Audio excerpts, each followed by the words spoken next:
السلام علیکم ورحمۃ اللہ وبرکاتہ، اعوذ باللہ من الشیطان الرجیم، بسم اللہ الرحمن الرحیم۔ رب اشرح لي صدری ویسر لي امری واحلل عقدۃ من لسانی یفقهوا قولی، ربنا زدنا علما اللهم فقہنا فی الدین، آمین یا رب العالمین۔ آغاز ہوتا ہے رکو نمبر 3 کا، آیت نمبر 51 سے۔ سورہ یاسین چل رہی ہے، اس کی تفسیر کو دیکھتے ہیں۔ میرے رب نے ارشاد فرمایا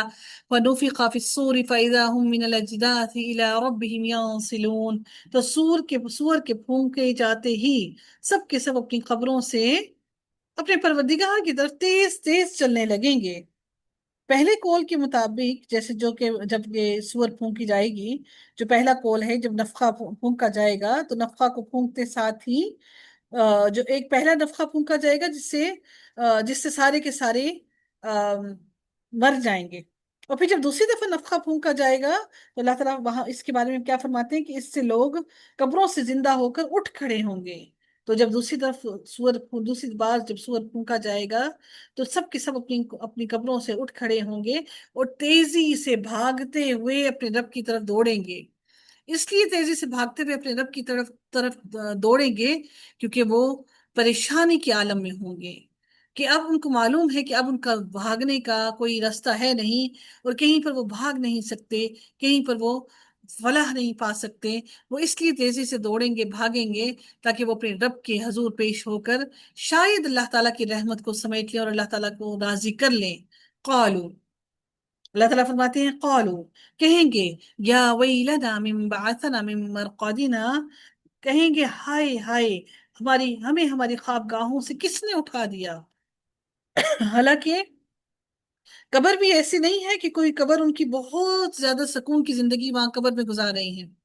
عالم برزخ کے اندر سے وہ نکل کر، اور جس طرح سے ہم جانتے ہیں کہ سجین کے اندر وہ لوگ ہوں گے، ان کی روحیں ہوں گی، وہ وہاں پر بھی تکلیف کی حالت میں ہوں گی، لیکن وہ جب وہاں سے اپنی قبروں سے باہر نکلیں گے تو کہیں گے، یہ کہتے ہوئے نکلیں گے جب اس دن کی سختی کو دیکھیں گے، جب وہ دیکھیں گے کہ سورج اتنا نیچے آیا ہوا ہے، اور اتنی شدت کی گرمی ہے اور اتنی تکلیف ہے،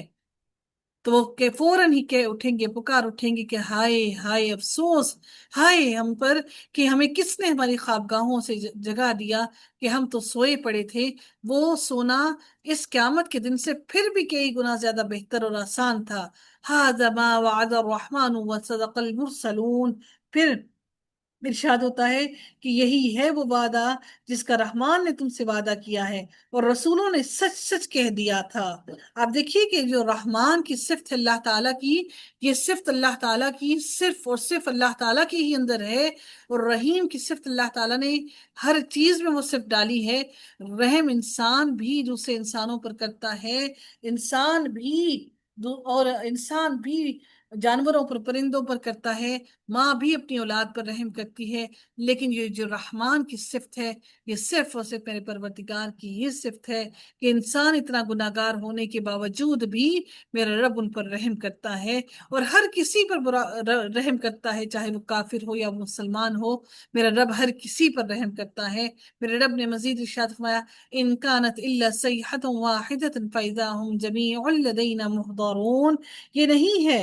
مگر ایک چیخ کہ یکایک سب کے سب، سارے کے سارے ہمارے سامنے حاضر کر دیے جائیں گے۔ صرف ایک چنگھاڑ کی ایک زوردار چیخ سنیں گے، سارے کے سارے اللہ تعالیٰ کے سامنے فوراً حاضر کر دیے جائیں گے۔ فَالْيَوْمَ لَا تُظْلَمُ نَفْسٌ شَيْئًا وَلَا تُجْزَوْنَ إِلَّا مَا كُنتُمْ تَعْمَلُونَ۔ پھر میرے رب نے فرمایا بس آج کسی شخص پر کچھ بھی ظلم نہ کیا جائے گا، اور تمہیں بدلہ نہیں دیا جائے گا مگر صرف انہی کاموں کا جو تم کیا کرتے تھے، ان کاموں کے علاوہ تم جو کیا کرتے تھے اسی کا پورا پورا بدلہ دیا جائے گا، اور آج کے دن اللہ تعالیٰ کسی پر کوئی ظلم نہیں کرے گا۔ ان اصحاب الجنت اليوم فی شغل فاکہون۔ پھر میرے رب نے فرمایا کہ جنتی لوگ آج کے دن اپنے دلچسپ مشغلوں میں ہوں گے، فی شغل فاکہون، کہ جن سے ان کے دل محظوظ ہو رہے ہوں گے، خوش ہو رہے ہوں گے۔ جنت والے آج کے دن خوشیاں منا رہے ہوں گے۔ ہم وازواجہم فی ظلال علی الارائک متکئون۔ اب میرے رب نے ان کے بارے میں مزید الیبوریٹ کیا کہ وہ کس طرح سے جنت میں ہوں گے۔ وہ اور ان کی بیویاں سایوں میں اور اپنے تختوں پر تکیہ لگائے ہوئے بیٹھے ہوں گے۔ سبحان اللہ، کہ تکیہ لگانا بھی، یہ جو گاؤ تکیے ہوتے ہیں نا، یہ گاؤں تک کی جنت میں بھی ملیں گے، تاکہ آپ کمر کو آرام دے کر سکون سے بیٹھیں، تکیہ لگا کر بیٹھے۔ پھر رب نے ہر طرح سے ہماری آسائش کا بندوبست کر دیا۔ حالانکہ دیکھیں یہ اللہ نے جنت میں بنا رکھے ہیں ہمارے لیے، لیکن اللہ تعالیٰ نے ہمارے دماغ کو اس قابل بنایا کہ ہم دنیا میں بھی یہ چیزیں اپنے ہاتھوں سے بنا رہے ہیں۔ تو انسان وہاں پر جنت میں ان کے بارے میں اللہ تعالیٰ فرماتے ہیں کہ اپنی بیویوں کے ساتھ جن تختوں پر ہوں گے وہ بھی سایوں کے نیچے ہوں گے، کہ انہیں دھوپ نہ لگے گی بالکل بھی، وہ ٹھنڈے سایوں میں ہوں گے، نہ ان کو گرمی لگے گی اور نہ ہی ان کو سردی لگے گی، بلکہ ایک معتدل اور اچھا موسم ہوگا جو ان کے دلوں کو خوشگوار کرے گا۔ لہم فیہا فاکہۃ ولہم ما یدعون، اور پھر میرے رب نے فرمایا کہ ان کے لیے جنت میں ہر قسم کے میوے ہوں گے، اور بھی جو کچھ وہ اپنی زبان سے نکالیں گے، طلب کریں گے، اللہ تعالیٰ ان کو وہ سب کچھ جنت میں عطا کر دے گا۔ اور وہ ہر طرف سے سنیں گے کیا؟ سلام قولا من رب الرحیم، مہربان پروردگار کی طرف سے انہیں سلام کیا جائے گا۔ سبحان اللہ، کتنے ہی وہ خوش نصیب لوگ ہوں گے کہ اللہ تعالیٰ کا سلام قبول کریں گے، اور اللہ تعالیٰ اور فرشتے اہل جنت کو اللہ تعالیٰ کا یہ سلام فرشتے اہل جنت کو پہنچائیں گے۔ بعض کہتے ہیں کہ اللہ تعالیٰ خود سلام سے نوازے گا اور اللہ تعالیٰ خود ان کو سلام کرے گا۔ سبحان اللہ، جیسے بھی ہوگا، کتنے ہی خوش نصیب وہ لوگ ہوں گے جن کو اللہ تعالیٰ کا سلام پہنچے گا اور وہ سلامتی میں ہوں گے۔ وَامْتَازُوا الْيَوْمَ أَيُّهَا الْمُجْرِمُونَ، اب گناہگار لوگوں کی بات آتی ہے۔ اللہ تعالیٰ فرماتے ہیں اے گناہگارو، آج تم الگ ہو جاؤ، یعنی اہل ایمان سے الگ ہو کر کھڑے ہو جاؤ، یعنی میدان محشر میں اہل ایمان اور اہل اطاعت اور اہل کفر اور معصیت کرنے والے الگ الگ ہو جائیں۔ اللہ تعالیٰ ان سب کو الگ الگ کر دے گا۔ اس دن لوگ دو گروہوں میں بٹ جائیں گے، اور اس کا مطلب یہ بھی واضح ہے کہ مجرمین ہی کو مختلف گروہوں میں الگ الگ کر دیا جائے گا، مثلا یہودیوں کا گروہ، عیسائیوں کا گروہ، سابئین کا گروہ، مجوسیوں کا گروہ، زانیوں کا گروہ، شرابیوں کا گروہ، نشہ لوگوں کا گروہ، اور دنیا داری میں پڑے رہنے والے لوگوں کا گروہ۔ اللہ تعالیٰ سب لوگوں کو گروہ گروہ کر دے گا اور الگ الگ کر دے گا۔ میرے رب نے پھر مزید ارشاد فرمایا الم احد الیکم یا بنی آدم اللہ تعبدوا الشیطان، اے اولاد آدم، کیا میں نے تم سے قول و قرار نہیں لیا تھا کہ تم شیطان کی عبادت نہ کرنا؟ اس سے مراد وہ عہد الست ہے جو حضرت آدم علیہ السلام کی پشت سے نکالنے کے وقت اللہ تعالیٰ نے لیا تھا، یا وہ وصیت ہے جو پیغمبروں کی زبانی لوگوں کو کی جاتی رہی ہے، اور بعض کے نزدیک وہ دلائل ہیں جو آسمان و زمین میں اللہ تعالیٰ نے قائم کیے ہیں، جن کو دیکھ کر انسان نصیحت پکڑتا ہے کہ اللہ تعالیٰ کی ان تمام قدرت کی نشانیوں کو دیکھ کر انسان کو اللہ تعالیٰ کی وحدانیت پر مزید یقین ہوتا ہے۔ اللہ تعالیٰ فرماتے ہیں، مزید آگے فرماتے ہیں اِنَّهُ لَكُمْ عَدُوٌّ مُبِينٌ، وہ تو تمہارا کھلا دشمن ہے، یعنی اس نے وہ شیطان وہ ہے جو تمہارے دلوں میں وسوسے ڈالتا ہے، اور سب سے پہلی بات شیطان دل میں یہی ڈالتا ہے کہ تم یہ کام نہیں کر سکتے، اور تمہیں دنیا داری میں ڈال کر، تمہیں وسوسوں میں مبتلا کر کے، تمہیں ہر چیز سے، ہر بھلائی سے دور کرتا ہے، ہر سکون سے دور کرتا ہے، چاہے وہ تمہارے قریبی رشتے ہوں، چاہے وہ تمہارے قریبی محبت کرنے والے رشتے ہوں، چاہے وہ تمہارے خونی رشتے ہوں، چاہے وہ تمہارا کوئی مال ہو، چاہے وہ تمہاری کوئی نیکی ہو، وہ ہر معاملے میں تمہارے دلوں میں وسوسوں کو جگہ دیتا ہے۔ جیسے ہی وسوسے دل میں آئیں، فوراً ہی تعوذ کو پڑھ لیا کیجئے اور اللہ تعالیٰ کی پناہ میں آ جایا کیجئے کہ اللہ تعالیٰ ہمیں شیطان مردود سے محفوظ کر لے اور بچا لے۔ یقیناً اللہ تعالیٰ کی مدد کے بنا ہم کچھ نہیں کر سکتے، اور نہ ہی ہم شیطان کی چالوں اور وسوسوں سے بچ سکتے ہیں۔ میرے رب نے مزید ارشاد فرمایا وَأَنِ اعْبُدُونِي هَذَا صِرَاطٌ مُسْتَقِيمٌ، اور میری ہی عبادت کرنا، یہی وہ سیدھا رستہ ہے، جس سیدھے رستے کو پکڑ کر تم جنت کو پالو گے، اور جس سیدھے رستے کو پکڑ کر تم اس سیدھے رستے کو پکڑ کر تم میری عبادت کرنا اور صرف میری ہی اطاعت کرنا، میرے ساتھ کسی کو شریک نہ کرنا۔ وَلَقَدْ أَضَلَّ مِنْكُمْ جِبِلًّا كَثِيرًا، شیطان نے تو تم میں سے بہت ساری مخلوق کو بھٹکا دیا تھا، اضل گمراہ کر دیا تھا، جبلن کثیرا بہت سی مخلوقات کو اس نے گمراہ کر دیا۔ افلم تکونوا تعقلون، کیا تم عقل نہیں رکھتے؟ یعنی اتنی عقل بھی تمہارے اندر نہیں کہ شیطان تمہارا دشمن ہے، اس کی اطاعت نہیں کرنی چاہیے، اور میں تمہارا رب ہوں، میں ہی تمہیں روزی دیتا ہوں، اور میں ہی تمہاری رات دن حفاظت کرتا ہوں، لہٰذا تمہیں میری نافرمانی نہیں کرنی چاہیے۔ تم شیطان کی عداوت کو اور میرے حق کی عبادت کو نہ سمجھ کر نہایت بے عقلی اور نادانی کا مظاہرہ کر رہے ہو۔ تم یہ نہیں سمجھ پا رہے ہو کہ تم شیطان کے بہکاووں میں آ کر کس طرح سے غفلت کا شکار ہو رہے ہو اور کس طرح اللہ تعالیٰ کی رحمت سے دور ہو رہے ہو۔ میرے رب نے پھر مزید فرمایا، ہادہ جہنم التی کنتم توعدون، یہی وہ دوزخ ہے جس کا تم سے وعدہ کیا جاتا رہا تھا، یہی وہ دوزخ ہے جس کا تمہیں وعدہ بار بار کیا جاتا تھا، آج اس دوزخ میں تم داخل ہو جاؤ۔ اصلوها اليوم بما کنتم تکفرون،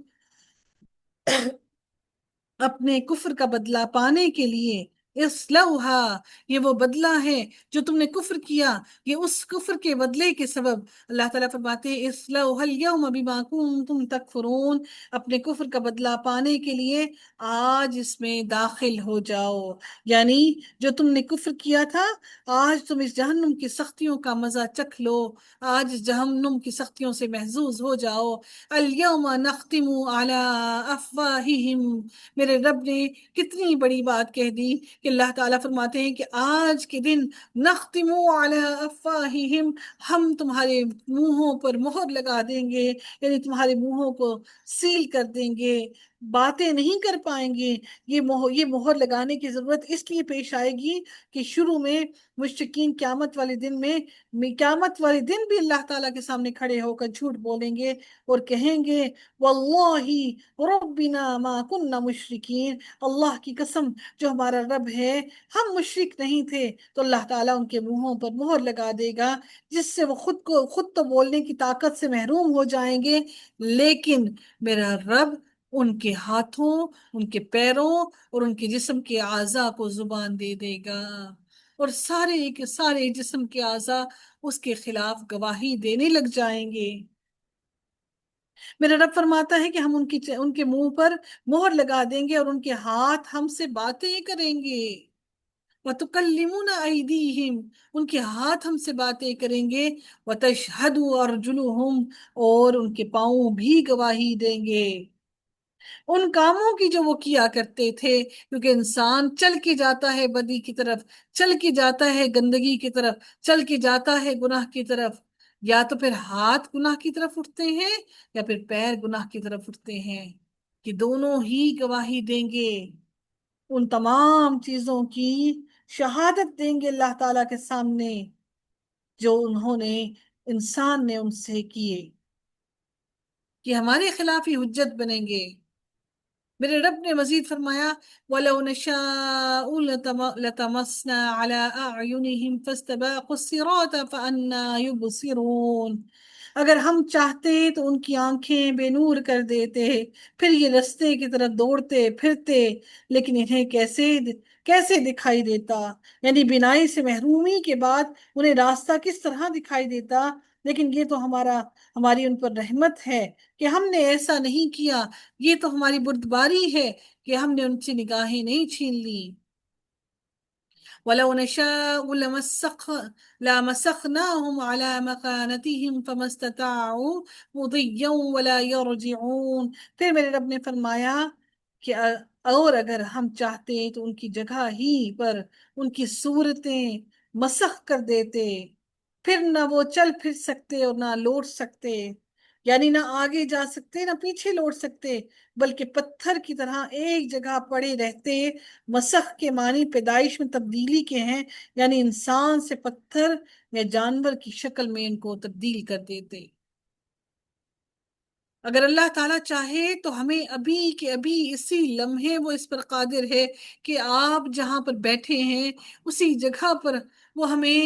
ہمارے چہروں کو مسخ کر دے اور ہمیں انسان سے حیوان اور جاندار سے بے جان بنا دے۔ میرے رب نے فرمایا کہ وَلَوْ نَشَاءُ لَمَسَخْنَاهُمْ عَلَى مَكَانَتِهِمْ فَمَا اسْتَطَاعُوا مُضِيًّا وَلَا يَرْجِعُونَ، اگر ہم چاہتے تو ان کی جگہ ہی پر جہاں وہ بیٹھے ہیں وہیں پر ان کی صورتیں مسخ کر دیتے، پھر نہ وہ چل پھر سکتے اور وہ نہ ہی اپنے گھر والوں کی طرف لوٹ سکتے۔ میرے رب نے کتنی عنایتیں کی ہیں ہم پر، ہم پھر بھی ناشکرے ہیں، ہم پھر بھی اس کو راضی نہیں کر پا رہے۔